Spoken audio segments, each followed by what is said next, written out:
Deus diz que tudo que a gente faz sem fé é pecado. E quando a gente vive ansioso, não confiando naquilo que Deus faz, nós estamos pecando. Então, na semana passada, nós falamos bastante a respeito disso. Nessa primeira mensagem que eu falei, nós refletimos que nós devemos, para vencer a ansiedade, nós devemos pensar como um pai pensou. Nós temos que pensar como ele pensa. E disse para os irmãos que eu traria para os irmãos três maneiras de nós vencermos a ansiedade, uma que está relacionada à pessoa do Pai, outra que está relacionada à pessoa de Jesus e outra que está relacionada à pessoa do Espírito Santo de Deus, ou seja, a Trindade, a vida completa de Deus em nós, através do Pai, do Filho e do Espírito Santo, vai nos ajudar a vencer essa ansiedade que é fruto do pecado na nossa vida. Então nós aprendemos a respeito disso. Nós aprendemos na última semana que nós devemos pensar como Deus pensa, quando Ele nos ordena para que a gente não ande ansioso. Por quê? Porque Ele vai cuidar de tudo aquilo que é fundamental, tudo aquilo que é básico para a nossa vida. Nós vimos a passagem de Lucas e de Mateus, onde ele diz: não andeis ansiosos porque haver de comer ou de vestir, ou seja, daquilo que é necessário, daquilo que é básico para a nossa vida, aquilo que todo homem precisa. Tem alguém aqui que precisa comer? Amém? Tem alguém que já está com fome aqui? Tem? Já tem gente com fome? Opa, Então hoje você tem uma oportunidade maravilhosa. Quero aproveitar para os que estão nos visitando, te convidar a ficar um pouco mais depois do culto. Nós temos hoje um almoço aqui na igreja. O almoço ele é em benefício de uma família que nós estamos ajudando no Brasil. Uma garota que é deficiente física e tem necessidades, então a gente vai estar fazendo esse almoço para ajudar essa família que nós temos ajudar. Mas nós não cobramos pelo almoço, então se você veio despreparado, você pode ficar tranquilo, que a sua presença vai ajudar essa família aqui, que nós vamos orar por essa família. Então vocês são o nosso convidado, aqui a gente não cobra para fazer as coisas. Então a comida é gratuita, você vai vir aqui trabalhar, comer com a gente, orar por essa família, e quem puder hoje contribuir, vai contribuir e ajudar essa família, para que a gente possa dar aquilo que eles necessitam. Conseguiu regular aí? Se ficar sobe e desce, eu fico perdido aqui. Amém. E falando de ansiedade neste momento, eu acabei de receber a notícia que nós temos uma pessoa que tem frequentado o nosso grupo de vida, o irmão Rodrigo. Ele tem participado do estudo bíblico que a gente faz nas segundas-feiras já por mais de um ano. Ele e a esposa dele, o Rodrigo e a Alana. Quem conhece o Rodrigo aqui? Ele é o chapeiro lá do hamburgão. Quem já comeu lá do hamburgão? Um hambúrguer do hamburgão? É ele que faz o seu hambúrguer. E ele está no hospital nesse momento, foi levado para o hospital. Nessa noite o coração dele chegou a bater 200 vezes por minuto. Descobriram que ele está com gordura no pulmão e no coração. É uma situação grave, ele foi agora internado numa situação grave, e eu tenho certeza que nesse momento, diante dessa situação, ele está se sentindo ansioso. Porque essas coisas muitas vezes nos levam à ansiedade. E eu acredito que no poder da oração nós podemos ajudar o nosso irmão nesse momento. A gente não pode estar lá com ele agora, mas nós podemos agora, pelo Espírito Santo de Deus, trabalhar na vida dele naquele lugar. O Senhor vai direcionar. E também quero pedir a oração também pela Dina. A Dina também essa semana recebeu uma boa notícia, Dina? Depois se ela quiser, ela compartilha com os irmãos. Mas eu queria também orar pela saúde da Dina. Eu tenho certeza que o coração dela nesse momento está apertadinho. Mas nós temos um Deus que é maior do que as enfermidades. Nós podemos crer nestas coisas. E eu queria levantar um pano.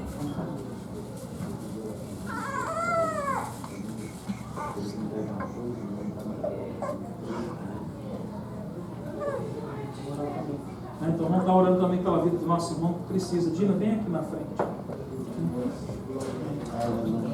Aleluia. Tem alguém aqui que precisa de uma oração? Aleluia.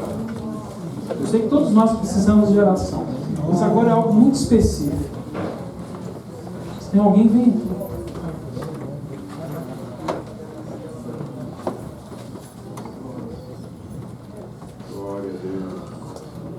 Talvez você fique um pouco surpreso, mas pastor, você vai começar a pregar e já está chamando o povo para orar? Porque a gente tem que entender uma coisa, que quem iniciou esse culto não foi o homem, foi Deus. Hoje em dia, a igreja pensa que ela precisa, iniciar um culto para que Deus venha. E aí no fim do culto, depois de tudo que a gente fez, se o culto foi maravilhoso, e se houve aquela grande unção, Deus desceu e Ele vai fazer alguma coisa. Querido, Deus já está aqui. E a gente não precisa provar nada para Ele, para que Ele opere na vida das pessoas. Você crê nisso? Levanta tuas mãos e ora com poder pela vida dessas pessoas que nós falamos, de Rodrigo, pela vida dessas pessoas que estão aqui na frente. Pai, em nome de Jesus Cristo, nós cremos na Tua presença, Senhor, e nós sabemos que Tu estás aqui. Nós clamamos agora, Senhor, Pai, para que Tu venha intervir, Senhor, de maneira milagrosa sobre a vida dessas pessoas, Deus Pai. Pessoas que estão enfermas, Senhor, Pai querido, aqueles que receberam notícias ruins, Senhor, aqueles que estão em situações difíceis, Senhor, Pai querido, aqueles que têm causa na justiça, Deus Pai, em nome de Jesus Cristo, nós cremos, Senhor, que Tu é o juiz dos juízes, o Rei dos reis, o Senhor dos senhores, o médico dos médicos, e é por isso que agora com fé nós clamamos o Teu nome. Nós sabemos, Senhor, que o Senhor já opera na vida dessas pessoas. Senhor, sustenta a vida do Rodrigo que está no hospital neste momento, que o coração da igreja seja levado a ele neste momento, que ele possa sentir que ele não está só naquele lugar, Senhor, mas Tu estás com ele ali, Senhor, Pai querido. Eu oro, Senhor, Pai querido, pela cura, Senhor, da irmã Dina, Deus Pai, e que ela possa surpreender os médicos no próximo exame que ela fizer, Deus Pai.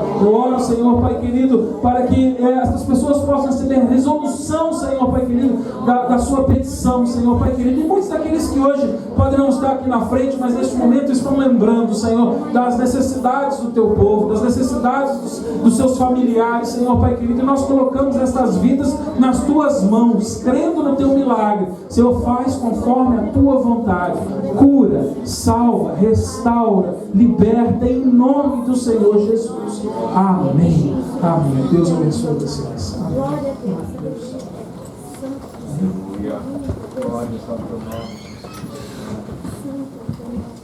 Bom a igreja ter uma liturgia, né, para que a gente tenha uma organização no culto, mas a igreja não pode ficar presa pela liturgia. Não sei se você sabe o que é liturgia. Liturgia é a organização do culto. E muitas vezes a gente fica preso na organização do culto e isso começa a levar a nossa mente a pensar que Deus só age se a gente fizer exatamente daquela maneira. E não é assim. O Espírito Santo ele tem liberdade. Deus ele está sempre presente. Ele já estava aqui antes da gente chegar, porque a palavra de Deus diz que Ele está em todos os lugares. E a partir do momento em que nós começamos a entrar por aquela porta, a palavra de Deus diz que onde 2 ou 3 estiverem reunidos, Jesus está no meio, e Ele está aqui no meio de nós. Eu não preciso de nada espetacular acontecer para que Deus age. Deus já está agindo. E Ele vai continuar agindo. E depois da mensagem, eu acredito que Ele vai continuar agindo através da palavra ministrada nessa manhã.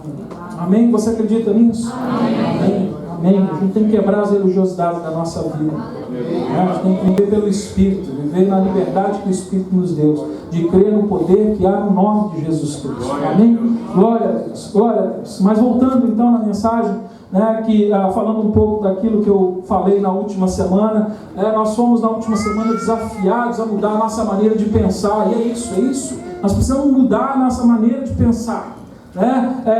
Porque quando a gente muda a nossa maneira de pensar, nós aprendemos que até a nossa maneira de orar fica afetada. A gente para de se preocupar demais com o nosso problema, com o problema pessoal, e a gente começa a se preocupar com aquilo que é a vontade de Deus. Nós somos desafiados a pensar desta maneira, a buscar de uma outra maneira. Nós aprendemos também que quando o nosso coração está dividido, nós vamos ter sempre a tendência de ficarmos ansiosos. Quando o coração do homem está dividido entre as coisas de Deus e as coisas deste mundo, nós vamos ficarmos ansiosos.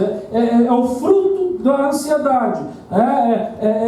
Quer dizer, a ansiedade é fruto de nós termos o coração dividido. O coração dividido traz essa ansiedade e a gente aprendeu isso. E quando a gente divide o nosso coração e a gente anda em ansiedade, a gente começa a se preocupar demais com as coisas, nós ouvimos aqui também, através da palavra de Deus, de que a nossa vida, na verdade, se torna uma vida miserável. Não é verdade? Quem começa a pensar demais no problema, sofre mais. Eu lembro da minha filha quando era pequena, ela tinha pavor de médico. Né? Hoje ela disse que ia ser uma médica. Esse sábado eu fui fazer um exame de sangue e ela falou, eu quero ir com você, papai. Eu falei, por quê? Porque eu quero ver ela tirar o seu sangue. E eu fui lá, né, para o consultório médico, lá onde eles, né, tiram o sangue, faz o exame, e o Samuel entrou, eu também quero ver, né, todo né, macho ali, né, e na hora que a mulher tirou a agulha, tirou as coisas, ele olhou assim, não quero ver não. E ele, ó, deu no pé. Mas a Ana Laura, ela ficou firme, ela falou, eu quero ver, né, e eu brinquei com ela, né, ela falou assim, que cor que é o teu sangue, papai? Eu falei, o meu é purple, né, ela falou, não é vermelho? Eu falei, não, eu tenho um sangue real. Ela falou assim, por quê? Como assim você tem sangue real? Eu falei, meu pai é rei. Ela falou, imagina seu pai é rei. Seu pai não é rei, não. Ele faz lá aviãozinho, carrinho, lá, né? Meu pai é modelista. Seu pai faz isso. Eu falei, não, meu pai é rei. E ela ficou assim, eu tenho sangue real. Você vai ver, meu sangue é purple. E na hora que, né, você tira na seringa o sangue, né, tem aqueles produtos que não deixam o sangue coagular, e aquele produto faz com que o sangue fique meio purple, né, e quando ela saiu assim, olha, o seu sangue é purple mesmo. Ela ficou impressionada. Aí eu falei assim, mas eu te disse que meu pai, ele é rei. Aí ela ficou, você está falando de Jesus.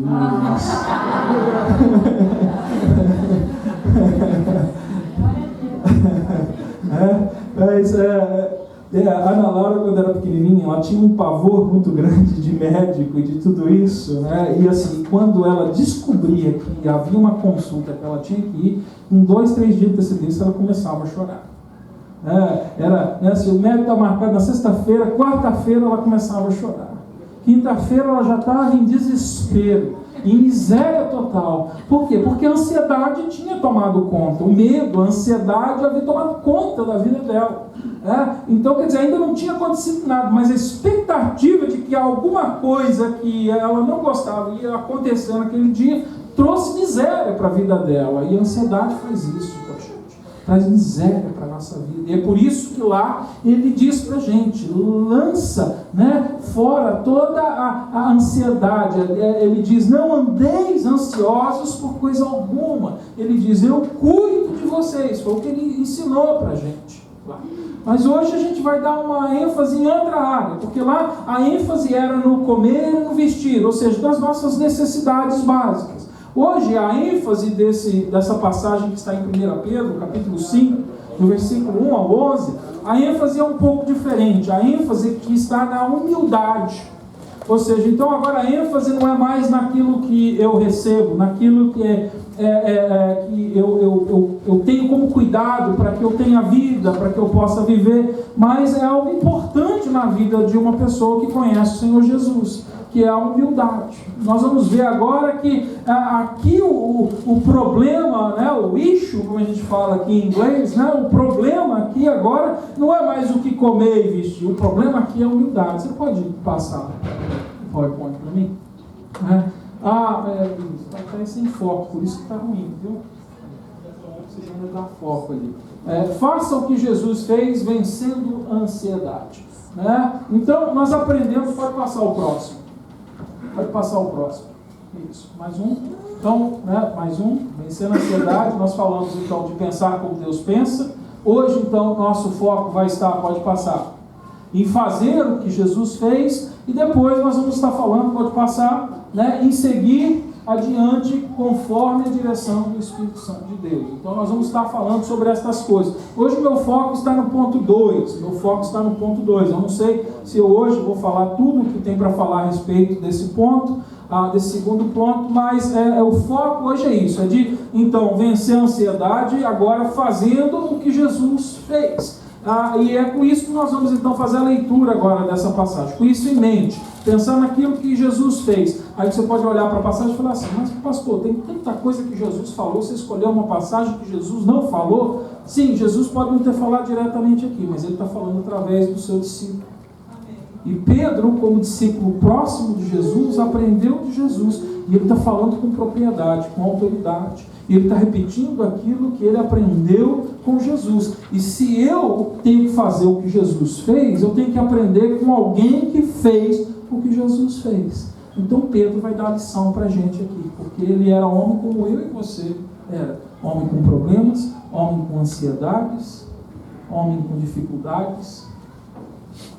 Mas ele vai nos ensinar hoje. Versículo 1.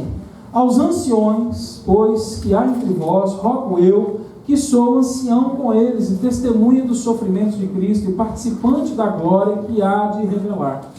Apacentai o rebanho de Deus que está entre vós, não por força, mas por espontaneidade, segundo a vontade de Deus, nem por torpe ganância, mas de boa vontade, nem como dominadores sobre os que foram confiados, mas servindo de exemplo ao rebanho. E quando se manifestar o sumo pastor, recebereis a inacessível coroa da glória. Semelhantemente, vós, os mais moços, sede sujeitos aos mais velhos. E cingi-vos todos, pode repetir isso comigo? E cingi-vos todos de humildade uns para com os outros, porque Deus resiste aos soberbos, mas dá graça aos humildes. Humilhai-vos, pois, debaixo da potente mão de Deus, para que ao seu tempo vos exalte, lançando, repete isso comigo, lançando sobre ele toda a vossa ansiedade, porque ele tem cuidado de vós. Obrigado. Sede sóbrios, vigiai.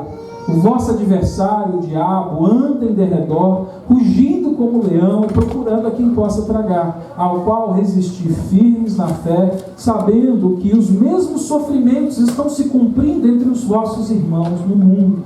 E o Deus de toda graça, que em Cristo vos chamou à sua eterna glória, depois de haver sofrido por um pouco, Ele mesmo vos há de aperfeiçoar, confirmar e fortalecer.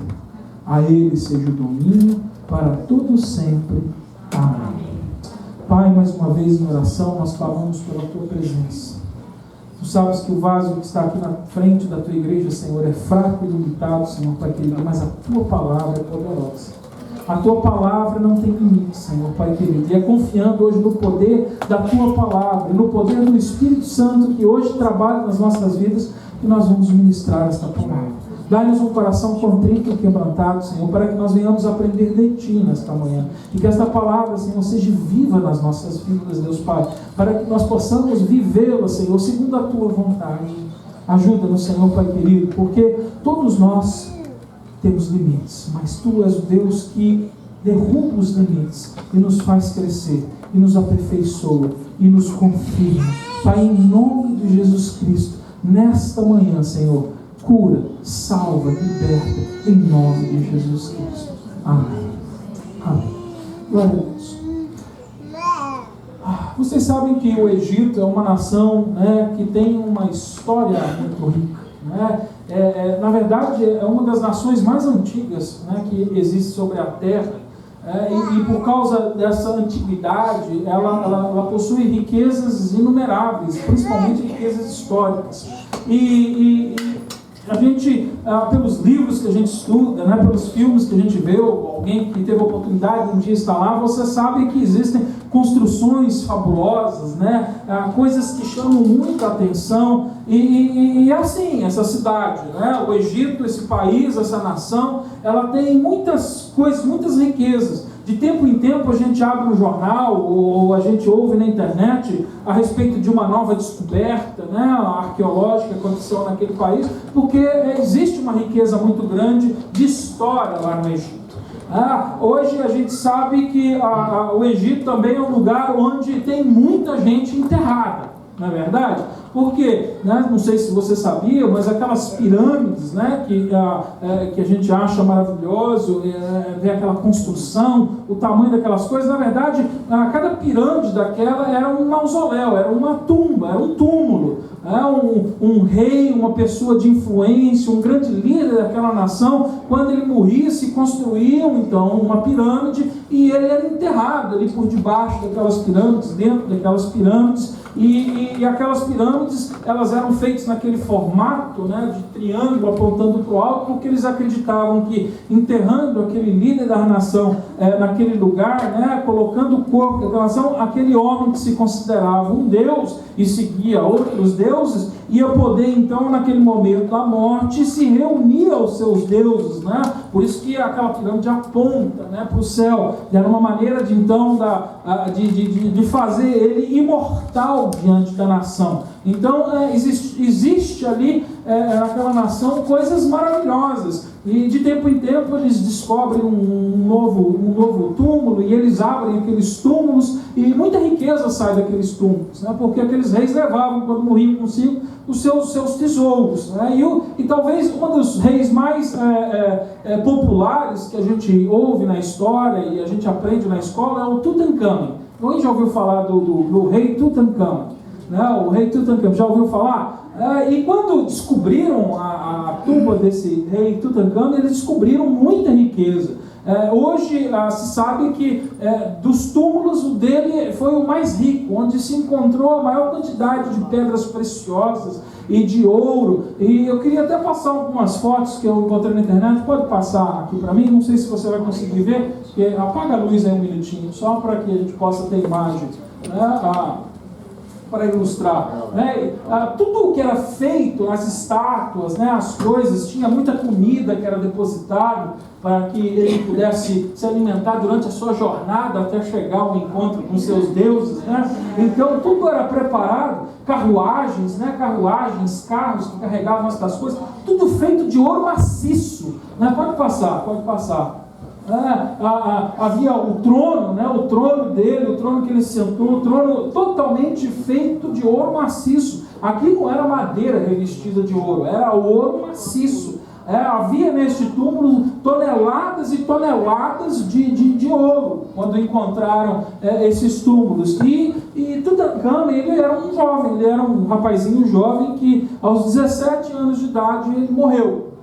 Quando ele morreu, fizeram para ele também um sarcófago, né, que é um caixão, pode passar, né, que tem a foto do sarcófago, o caixão dele também feito de ouro maciço.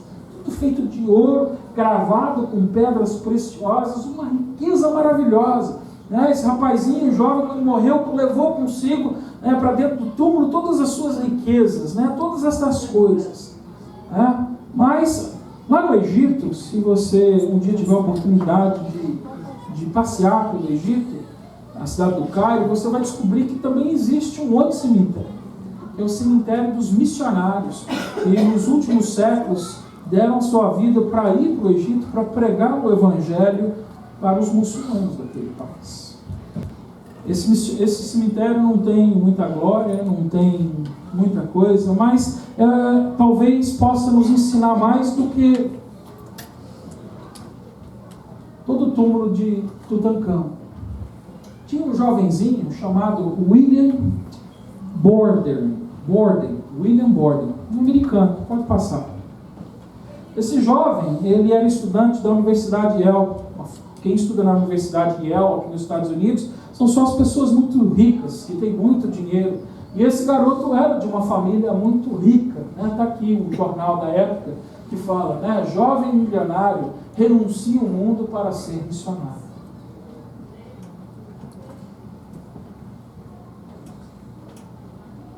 William Borden, ele renuncia tudo que ele tinha, ele vende tudo que tinha, recebe a sua herança, entrega tudo que ele tinha para as missões e se entrega como missionário. Um dia vai para o Egito.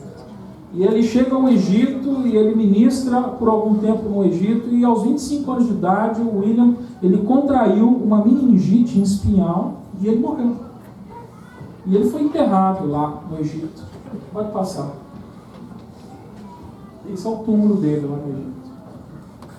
Na verdade, aqui até está bonitinho, que acho que com o passar dos anos, fizeram uma cerquinha e colocaram uma pedra nova por cima do túmulo dele, mas na verdade a pedra original, eu não tenho a foto para te mostrar, é uma pedra pequena. E eu queria ler para você uma coisa que ele escreveu que ele pediu para escrever na pedra do túmulo dele.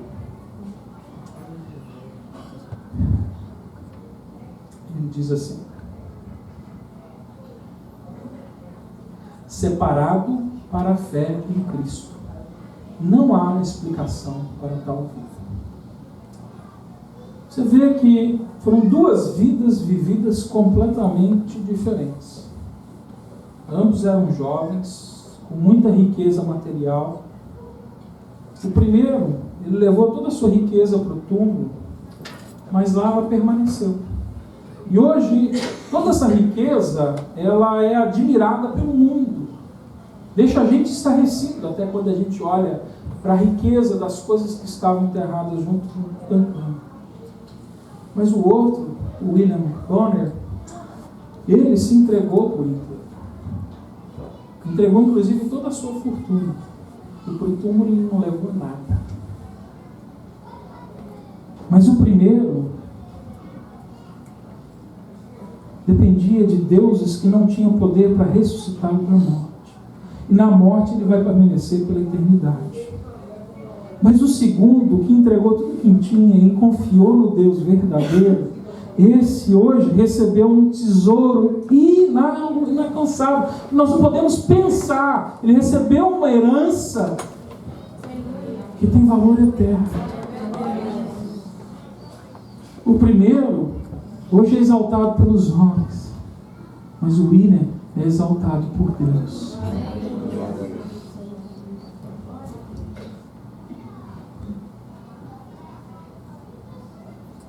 Pode passar.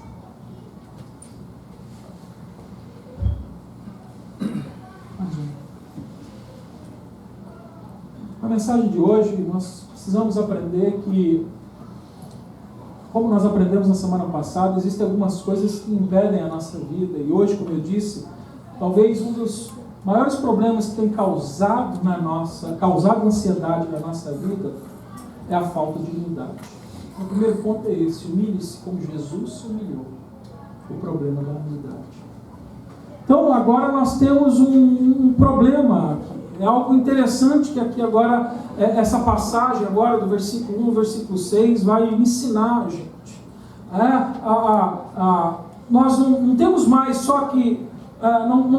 nós aprendemos a não se preocupar mais com as coisas deste mundo, mas existe também algumas atitudes na nossa vida que precisam mudar, que precisam ser imitadas para que a gente vença essa ansiedade que muitas vezes nos consome.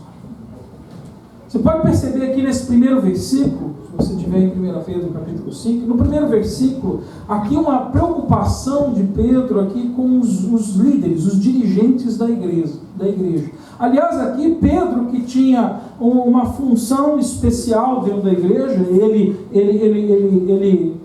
foi levantado como um representante, né, dos apóstolos da época. Ele não foi levantado como Papa, como a Igreja Católica hoje ensina, mas ele de fato tinha uma representação, ele recebeu uma representação. Jesus deu para ele um privilégio de abrir, ele recebeu a chave do reino dos céus, né? Que privilégio era esse? Né? A palavra de Deus diz que a ele deu um privilégio, né? Ele seria o primeiro. E quando a gente abre o livro de Atos, logo depois da descida do Espírito Santo de Deus, quem é a primeira pessoa que prega para as multidões e vê o povo se converter? É Pedro. Pedro recebeu a chave, ele abriu as portas, ele recebeu ali o privilégio de ser o primeiro pregador a trazer as multidões a Jesus Cristo. Esse é o privilégio que ele recebeu. Ele não recebeu o privilégio de ter autoridade sobre os outros apóstolos, mas ele recebeu a autoridade de representar os apóstolos que Jesus tinha chamado através da sua vida como um pastor. E é isso que ele está dizendo aqui nessa primeira passagem. Aos anciões, pois que há entre vós, rogo eu, que sou ancião com quem? Com eles. O que ele estava dizendo aqui? Ele estava dizendo que ele era melhor do que os outros? Que ele era maior do que os outros? Ele estava dizendo aqui que ele, como todos os outros, recebeu o privilégio de poder pregar o Evangelho.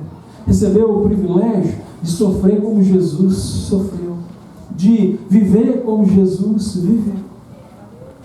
Então a gente começa a ver aqui que essa passagem, ela vai ensinar muitas coisas para a gente. Eu podia pregar diferentes mensagens nessa passagem, mas um dos pontos centrais dessa passagem é a humildade. O ponto que Pedro queria comunicar à igreja era de viver com humildade. Então por isso agora ele já diz: olha, eu mesmo sou como um de vocês. O homem tem a tendência de elevar outras pessoas a um lugar mais alto. Quando alguém começa a se destacar em falar, em comunicar, ou em algum artistas, né, no trabalho que eles fazem, ou alguma habilidade espiritual, a nossa tendência é de colocar essa pessoa, né, e elevar essa pessoa a um nível mais alto do que o nosso. Você fala assim, eu não consigo fazer o que ele faz, então esse homem é melhor do que eu. O homem em geral, por causa do pecado, nós temos essa tendência de querer elevar. Tem muito homem que até hoje, né, fica pensando, eu não entendo, pastor, como eu vejo às vezes uma moça tão bonita com um camarada tão feio, né? Porque o homem vai pela vista, né? A mulher pelo ouvido. Às vezes ele pode não ser muito bonito, mas ele é romântico, ele sabe o que falar. Talvez ele tenha, né, uma habilidade em que ele possa mostrar, e a mulher se sente segura quando ela encontra uma pessoa, agora vamos falando do reino animal, que agora quando encontra um macho e se sobressai sobre os outros machos. Porque a mulher busca segurança, faz parte da natureza feminina. E é por isso que um homem tem, ele tem uma conduta bastante violenta, porque quando ele se sente ameaçado, quando ele percebe que tem alguém do lado que pode ser mais forte que ele já arranja os dentes. Deixa eu dar um couro nesse camarada. Porque...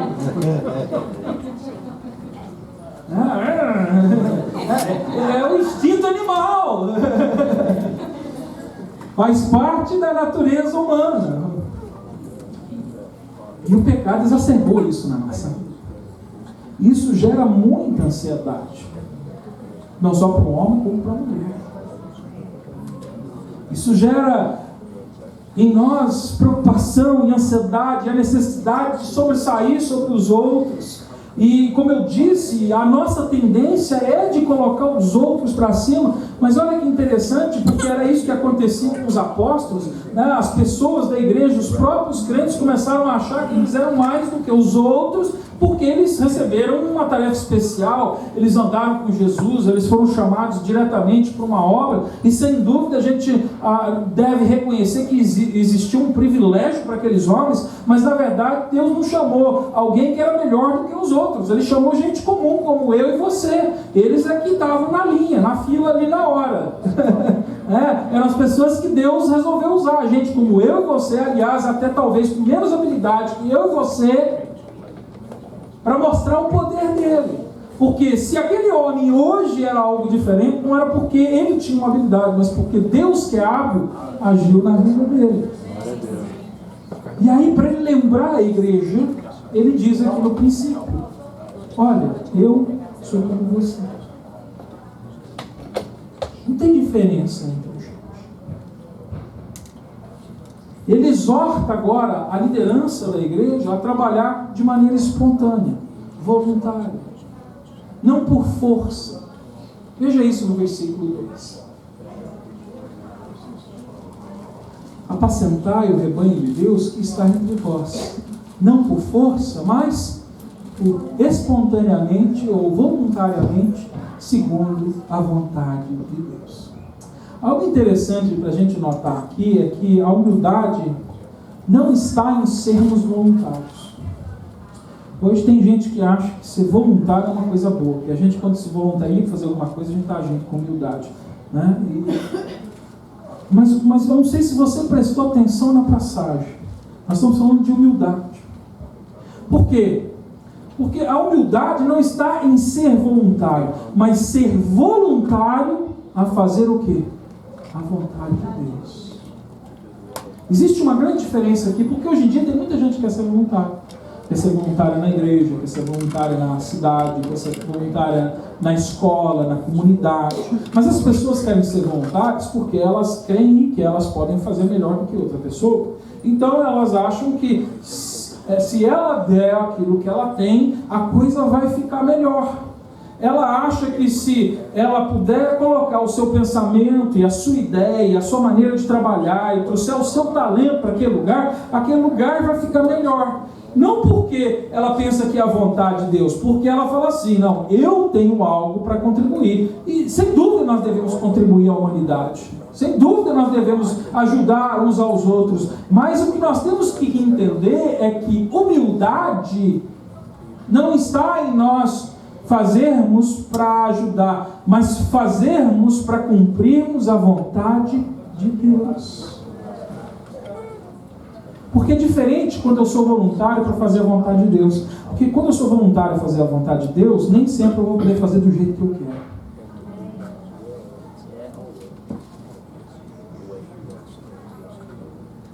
Nem sempre eu vou poder agir conforme a habilidade que eu tenho.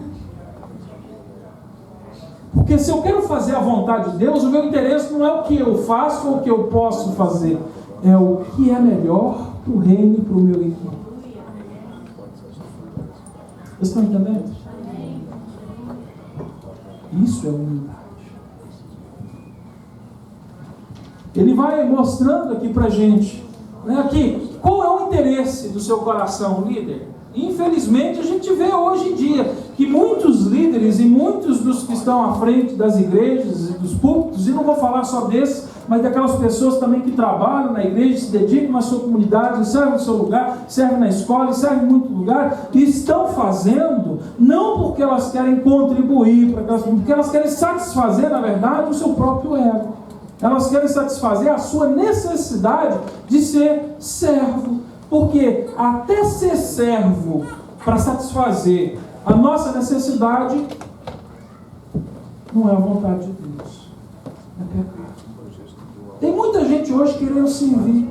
Eu lembro que alguns dias atrás, até a gente estava aqui no culto de quarta-feira, o irmão Wesley falou: pastor, tem muita gente querendo servir, mas tem pouca gente querendo seguir. E a palavra de Deus diz para a gente que Jesus chamou os seus discípulos para seguir. A palavra de Deus em lugar nenhum fala assim: não, vem atrás de mim e sejam servos. Ele não faz isso, ele vem e segue-me. Porque o resultado de andar com Jesus é serviço. Ele não precisa te chamar para servir. Se você o seguir, você vai servir. Porque ele disse: eu não vim para ser servido, mas para servir. Você entende a diferença? Hoje tem gente que chega assim, às vezes para o pastor, né? Teve um irmão que esses dias, né, me procurou, graças a Deus, né, não foi aqui. Mas um irmão me procurou: pastor, eu estou com um problema. Eu falei: qual o problema, irmão?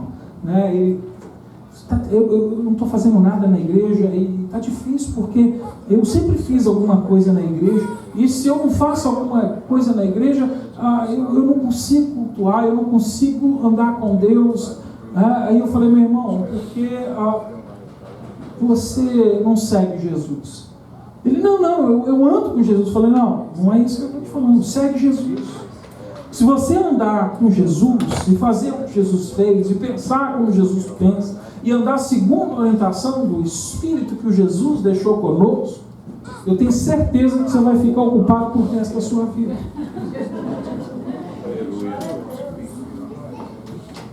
Você está buscando serviço, mas não está buscando Jesus. E o serviço sem Jesus é obra morta. É satisfação do ego. É como aquele homem que estava lá no templo, batendo a mão no peito, falando: eu não sou como aquele.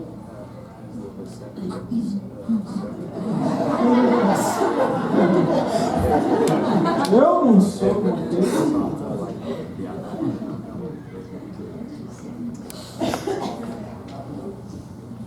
Na verdade, aquele homem buscava o reconhecimento dos homens. E é isso que hoje muito crente está buscando. Ele quer servir porque ele quer ser reconhecido, ou porque ele quer satisfazer o seu ego e não fazer a vontade de Deus. Mas olha o que ele diz aqui nessa passagem: mas espontaneamente segundo a vontade de Deus. E aí ele dá sequência: nem por torpe ganância, mas de boa vontade. Olha que interessante, né? Ele agora aqui, ele vai falar de gente que na verdade está querendo um salário, está querendo receber uma recompensa. Ele entra nesse ponto. Tem muita gente que quer fazer as coisas com o olho na recompensa, nem que seja da recompensa celestial. Tem gente que faz as coisas de Deus porque quer ser salvo.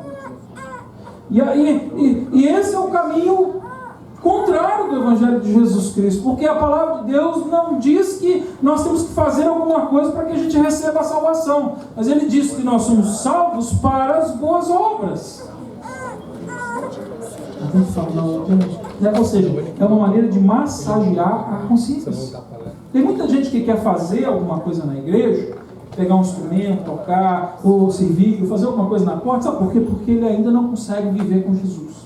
Ele não consegue obedecer os mandamentos de Jesus. Ele não consegue ainda andar com santidade. Então ele acha que se ele fizer algum serviço, ele vai estar comprando um jeitinho com Deus por causa da falha dele. E ele não entende que a única coisa que separa ele da salvação e daquilo que Deus tem preparado como galardão para ele é o arrependimento. É chegar diante de Deus e dizer: Senhor, me perdoa. Perdoa o meu pecado.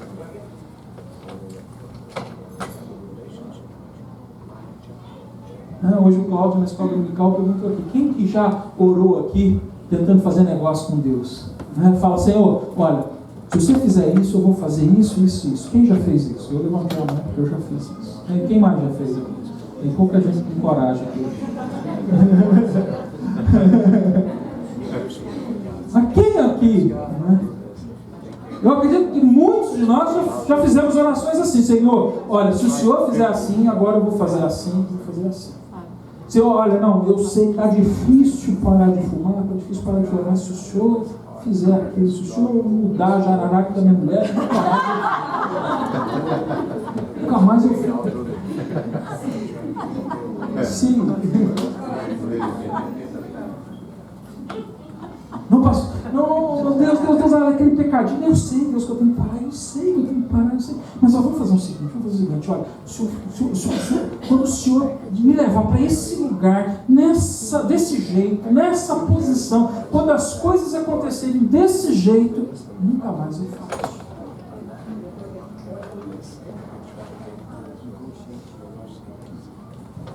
A gente fica entrando num negócio com Deus, achando que Deus precisa daquilo que a gente tem para oferecer. Isso é uma posição de soberba. Achar que Deus necessita da gente ou de alguma coisa que a gente tem para oferecer. E é por isso que Pedro, que aprendeu de Jesus, está dizendo assim agora para a gente: faça voluntariamente a vontade de Deus. Sem ganância, sem esperar nada em troca. Sabe por quê? Porque Ele já disse que Ele vai nos galardoar, Ele vai nos presentear. Não porque a gente fez alguma coisa, porque Ele é Pai.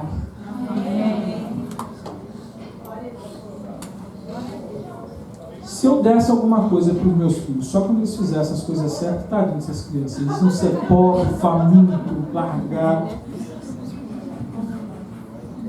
Se eu só recebesse do meu pai e da minha mãe quando eu fosse um bom filho e fizesse as coisas direitinho, eu era um desgraçado largado na rua. Graças a Deus pela misericórdia de Deus que foi comunicada ao homem, até o pecador é capaz de um ato de misericórdia. E Deus, sendo perfeito e santo e fiel, não há de ter misericórdia das nossas vidas. Por que se preocupar então?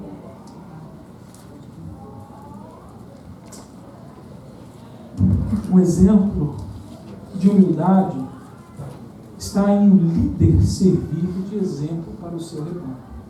Quem lidera alguma coisa aqui na igreja? Deixa eu ver os quem está liderando alguma coisa? Estão com medo de levantar a mão agora, né? Agora eu peguei vocês. Quem mais? Né? Tem mais. Né? Que tem uns que estão trabalhando para levantar a mão agora, né? Manuel, você está com a mão baixada por quê, Manuel? Está escondendo aí. Né? Cadê as líderes da cozinha, né? Do som? Cadê o povo? Não tem ninguém trabalhando na igreja? Né? Da ação social, né? Quem é que está cuidando? Tem muita gente, né? Então é com você que eu vou falar agora. É o que ele vai falar aqui com a gente. Nem como dominadores sobre os que foram confiados, mas servindo de exemplo ao rebanho. Você vê que humildade é ser exemplo para o rebanho. Por que isso mostra humildade? Porque o líder que é um exemplo é aquele que não está mais vivendo para si. mas para Deus.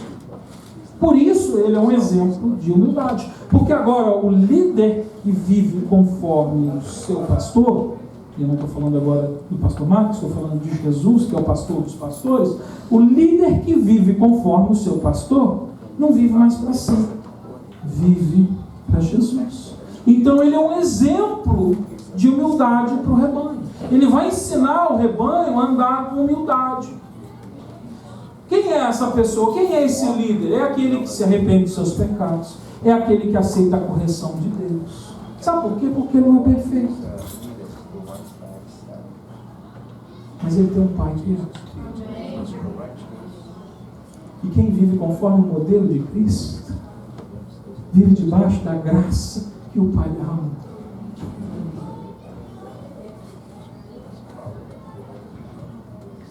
Quando a gente tem no coração o desejo de mostrar a perfeição, a gente vive de uma maneira extremamente ansiosa. Tem alguém aqui que é perfeccionista? Eu estou com a mão levantada também. Esse é um problema que nós temos. Nós temos o problema, né? O desejo de ver as coisas perfeitas. Pergunta para o Bruno, cadê o Bruno? O Bruno daí? Ele já teve que ir, foi para o hospital, né? O Bruno foi visitar o Rodrigo, ele falou. Mas o Bruno já teve essa experiência comigo, né? Porque ele lá cuidando do som e eu ficava assim, Bruno, olha lá, aquela voz ali não está.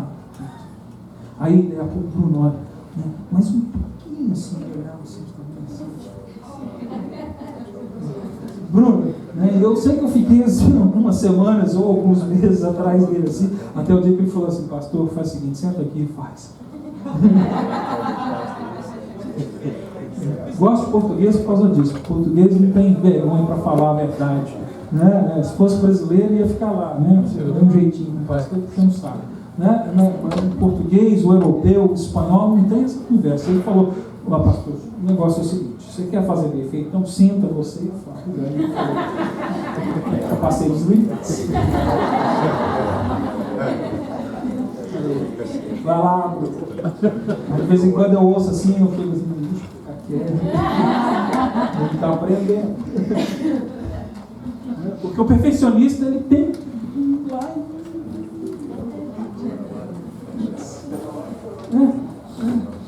Como é que é, Valmir?